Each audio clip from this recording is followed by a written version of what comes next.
ano, kukunin pa yun. Pwede naman magbubutas lang dito eh, di ba? Kaawang nga. Malaking awang niya eh. Pinali niya kasi nakatipid naman kayo doon. Yung ano, yung Kapal pa rin niya, ilang araw mo, kapal-kapal na. No? 5 araw din yan sir ah. 3 araw.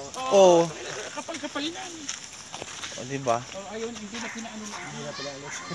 Kaya gusto mangyari dyan ang ano, pantayan yan para pag matututunan sa dyan, para tumingin sa kabila. Ito, Diba? pwede nang ibagsak yan. Oo sir, babagsak na lahat yan sir. Para matambakan niya.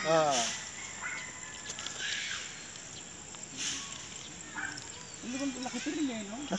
Ano ba nga sir, 5 meters na natin sinukat diba? Kasi nga nung araw, May clearance.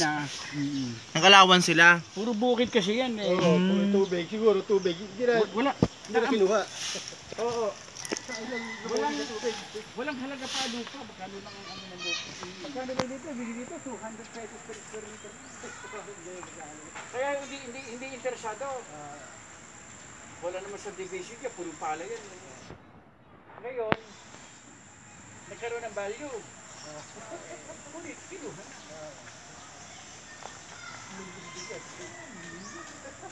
Kaya nga yung nakuha, ang ano nyo, kontrata 1.2 million ang pader. Yun, yung lupa, pag kinahin sa 6,000 square meter, nasa ano, 1.4 million. Kala ba kayo sir? Oo. Kala bago pa sir. Kasi yung pa sir natin, mga marunok niya. Tubo ka pa kami. Marunok pa kasi pa sir. Ang ano ni Amo, yung, ganun pa rin. Sabi ko, marupok na kasi ho yung pader. Marunok na. Dito nagpader ho tayo, kunin na natin yung ano. Kasi yun yung susunod na masisira dyan eh. Marunok na. Walang galawin mo sir. Bagsak eh. Pwede gumawa na ng bago. At kunin na natin yung yan na. Kaya pinresent ko kay Amo. Sigurado ka may lupa pa tayo ito. Meron sir ito. Ano kuha nga? Pati nga yung malaking yan. Ayan o, yung pader niya, yung panikong ganon. Oo. Pag ganun yan, pag ganun ng forma eh. Taka ka lang, bakit naipadala yung kataas sa kabila? Bakante. Eh bakante Hindi, yung... hindi niya na tinuloy. Oo. May pader dyan. Hindi, ito yan. Oo sir. Hindi niya na itinuloy ang construction.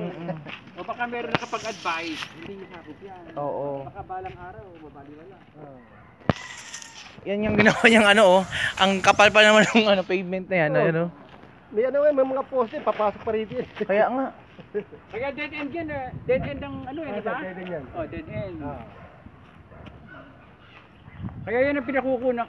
Pag kinunan, sumama ka. Opo. Para makita ko. Isa sa tinatanong ni Amo. Kaya nga. Baka Kasi kung ma-acquire yun, baka sama pa yung puno ng mangga.